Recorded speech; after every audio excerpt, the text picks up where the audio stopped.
வணக்கம் நண்பர்களே. சமீபத்தில் ஒரு நேர்காணலில் முன்னாள் பத்திரிகையாளர், மன்னிக்கணும், என்னாலும் ஒரு பத்திரிகையாளர் தான், இப்போ ஒரு பத்திரிகையில் வேலை பார்க்காதனால முன்னாள் பத்திரிகையாளர் சொன்னேன், ரவி பெர்னாண்டோ அவர்கள் ஒரு வாக்கியம் சொன்னார். இளைஞர்களுக்கு அரசியல் மீது ஈர்ப்பு குறைந்து விட்டது, அரசியலை நோக்கி இளைஞர்கள் வருவது குறைந்து விட்டது என்று சொன்னார். இதில் எந்த அளவுக்கு உண்மை இருக்கிறது? அப்படி அது உண்மையானால் அது ஜனநாயகத்திற்கு ஆரோக்கியமானதா என்ற ஒரு கேள்வியில் ஒரு சிறப்பு கண்ணோட்டமாக குறுகிய கால நேரத்துக்குள் இதை சொல்கிறேன். சுருக்கமாக சொல்கிறேன்.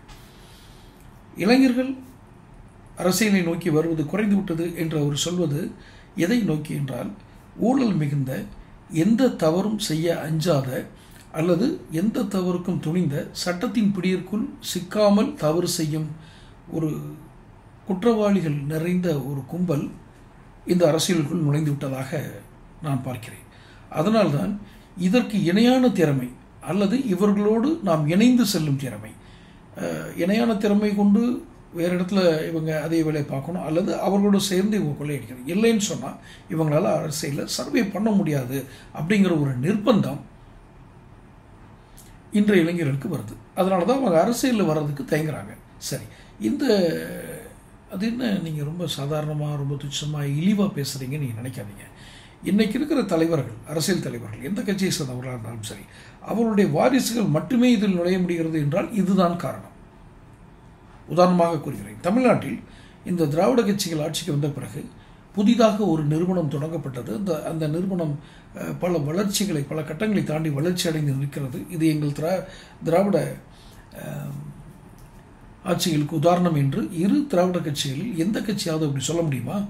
இவர்கள் எதுக்கெடுத்தாலும் சொல்வது என்னவென்றால், அணைகள் கட்டினோம், பாலங்கள் கட்டினோம், ரோடு போட்டோம், இந்த மாதிரி இதை தான் சொல்லுவாங்க. ஏன்னா இதெல்லாம் contract, service orient, contract based. இதில் நிறைய பணம் சம்பாதிக்கலாம்.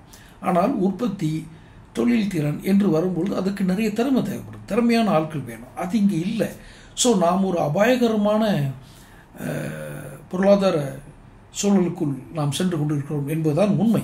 இவர்கள் வெளிநாடு சென்றார்கள், வெளிநாட்டிலிருந்து முதலீடுகளை ஈட்டு விட்டார்கள், முதலீட்டாளர்கள் மாநாடு போட்டார்கள் என்பதெல்லாம் நாம் கேட்டுக்கொண்டிருக்கும் கதைகள் தான். இதன் மூலம் இதனுடைய பொருளாதார சுழற்சி, ஒரு பெரிய மணி சர்க்குலேஷன் வந்துடும் அப்படின்னு நினச்சோம்னா நம்ம பெரிய ஏமாற்றத்துக்குள்ளாகும் தான் என்னுடைய கருத்து. காரணம், ரவி பெர்னாண்டோ சொல்வதனுடைய அடுத்த வெர்ஷனை தான். இளைஞர்கள் அரசியலை நோக்கி வருவதில்லை. ஏனென்றால் படித்திருக்கிறார்கள், அவர்கள் எதை கற்றிருக்கிறார்களோ அதை செயல்படுத்துவதற்கோ அல்லது கற்றறிந்த அந்த எத்திக்ஸ், அந்த நியாயங்களை அவர்கள் அதை அமல்படுத்துவதற்கோ அதை செயலாக்கம் கொண்டு வருவதற்கோ ஒரு பெரிய பொருளாதார வடிவத்தை கொண்டு வருவதற்கோ இங்கு பெரிய வாய்ப்புகள் இல்லை. டிஆர் பாலு என்று ஒரு மத்திய அமைச்சர் இருந்தார். அந்த மத்திய அமைச்சருடைய, முன்னாள் மத்திய அமைச்சர், திமுகவை சேர்ந்தவர், இப்போது எம்பியாக இருக்கிறார். அவருடைய மகன் வருகிறார், டிஆர்பி ராஜா. அவருக்கு தான் அந்த வாய்ப்பு தரப்படுகிறது. நான் டிஆர்பி ராஜாவை எல்லா இடத்துலையும் பார்க்கிறேன். ஸ்டாலின் போகிற இடங்கள்லாம் தொழில் சம்பந்தமான இதற்கு வருகிறார். அவர் எத்தனை பேரை ஈர்த்திருப்பார், அவர் மூலம் எத்தனை தொழிற்சாலைகள் உருவாகியிருக்கும் என்று நீங்கள் கணக்கிட்டு பாருங்கள். பொதுத்துறை நிறுவனங்களை விட்டு விடுங்கள்.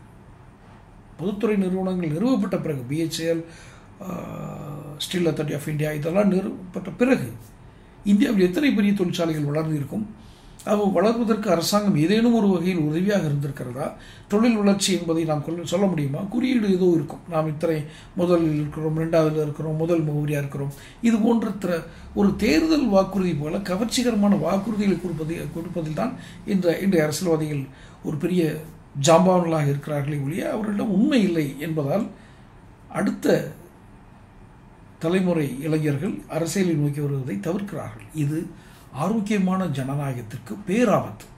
ஏனென்றால் இருவேறு கருத்துள்ள கட்சிகள் சமகாலத்தில் ஆட்சியிலும் எதிர்கட்சியாகவும் இருந்தால்தான் இந்த நாட்டில் நீதி நியாயங்கள் எல்லாம் பிழைக்கும்.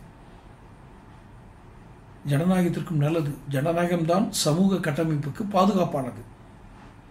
ஒரு சமூக கட்டமைப்பு, குடும்பம் என்ற கட்டமைப்பு நம்ம இருக்கிறோம் என்றால் இதுக்கு பாதுகாப்பாக இருப்பது ஜனநாயகம். அந்த ஜனநாயகத்துக்கு தேவை ஆரோக்கியமான அரசியல் தலைவர்கள். அவர்கள் இந்த தலைமுறையிலிருந்தான் உருவாகிறார்கள். ஆனால் இப்போது ஏற்பட்டிருக்கும் இந்த அபாயம், இந்த தலைமை அபாயம், தலைவர்களாக வருவதற்கு, அரசியல் வருவதற்கு ஏற்பட்டிருக்கும் அபாயம் என்பது ஜனநாயகத்திற்கு, மீண்டும் மீண்டும் கூறுகிறேன், பேராபத்திற்கான அறிகுறி.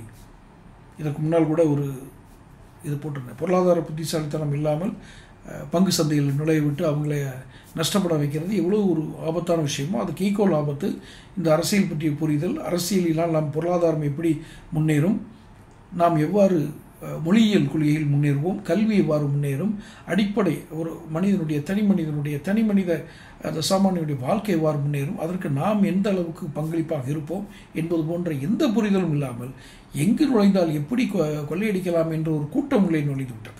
இவர்களை தடுத்து அடுத்த கட்டத்துக்கு கொண்டு நான் எல்லா கட்சியும் சேர்த்தான் சொல்கிறேன் கொண்டு வர வேண்டும் என்றால் ஆரோக்கியமான இளைஞர்கள் அரசியலுக்குள் வர வேண்டும், ஜனநாயகத்தை காக்க வேண்டும்.